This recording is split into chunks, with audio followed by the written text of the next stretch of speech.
Okay, here's the thing. I was doubtful I'd ever be able to create something like this, but somehow I pulled it off. And if I can do it, then I'm confident you can too. I'm going to show you how I did it. I'll be using walnut, cherry, mahogany, and Spanish cedar. To start off, I'm essentially making two separate boards. These will eventually become charcuterie boards because that's what the person I'm making these for will use them for. I'm sparing you the detailed step-by-step process to make the initial boards to start off, but I have no doubt you'll be able to find fantastic how-to videos out there to get started. I designed one of my boards with walnut and cherry, and the other is walnut and mahogany. At this point, I've got the two boards glued up. In order to make this as easy as possible, it's important that your pieces are as flat as can be after each glue up. I'm using a hand plane to do this.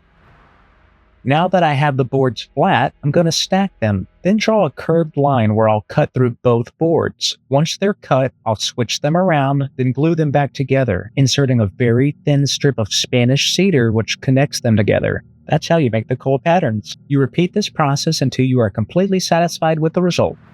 I pretty much thought I encountered a catastrophic event here, and I dreaded this moment because I had a feeling it would happen.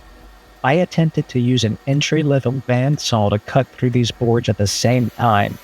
It didn't take me long at all to realize it wasn't going to work out. In fact, I tried to cut one way and the blade had a different plan. My heart sunk because I had a lot of good wood riding on this project and I wasn't sure how I'd recover.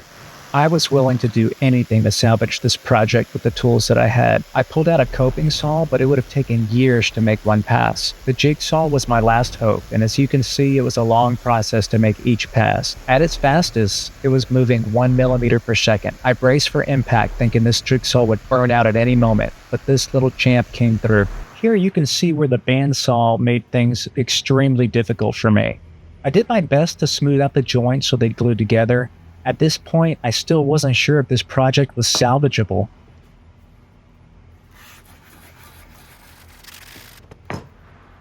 Once I had the joints as smooth as I could get them, it was time for the first switch.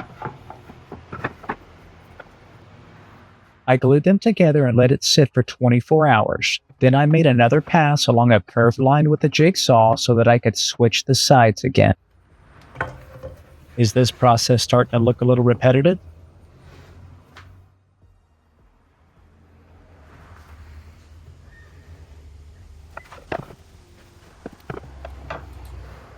Here's how I structured the glue-ups. I clamped two straight pieces of wood across the center, and then I clamped two pieces of wood directly on the cuts on each end so that there's pressure between the flat blue clamp and the square piece of wood in hopes that the board would be flat and level as it sets for 24 hours. After each glue-up, I needed to clean up the boards. This consisted of using a chisel to remove the glue squeeze out and then flattening the board. Since I was planing the boards each time, they were getting thinner and thinner, so the Spanish cedar inlay would start to stick out just a tiny bit each time.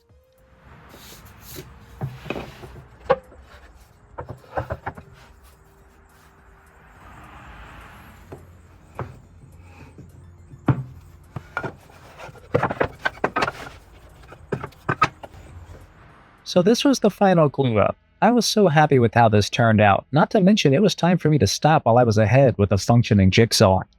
The further you close your eyes, the harder it gets to see right through this gap. This is not something I'd want to overlook, so let's fill it with some sawdust.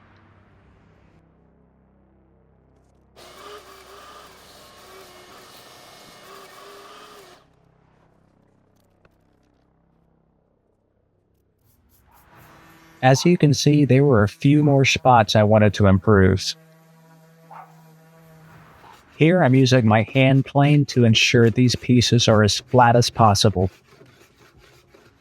After sanding, I could hardly tell that I jacked it up at the beginning with the bandsaw.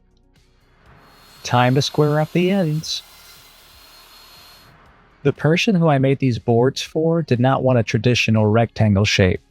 So here I'm measuring out 1/2 inch from the corners and marking out where they converge. I'm freehanding a curve from the dots I made to give these boards more of an oval shape.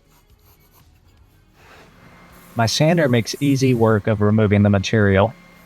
I'm using a round over bit to soften up the edges so that they're not so sharp. As I was admiring these boards, I realized they would be really hard to pick up, so I need to go back to the router table to put some grooves on the ends. I'm using the feather board and a clamped piece of wood as my stop blocks. This allows me to cut identical grooves centered on the ends. I'm trying to be as careful as possible, so I'm only making small incremental passes as opposed to just one. Now they should be easier to pick up. Here I'm just popping the grain for its last sanding. I never thought I'd make it to this point after that rocky start I had with the bandsaw goof up. I was so excited to see these colors pop when I finished them. I'm applying Howard's cutting board oil. I applied 3 coats and let it soak all night. After sitting all night, I applied 3 coats of Howard Butcher Block conditioner and similarly let it sit all night.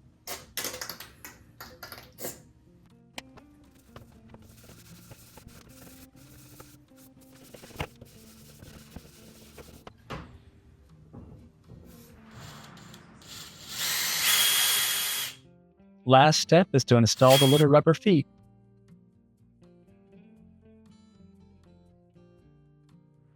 As always, thank you so much for watching my video. Please subscribe if you haven't already. I never thought I'd be able to do this, but your support inspires me to keep doing what brings me joy. I plan to share the joy with future giveaways, so stay tuned, friends.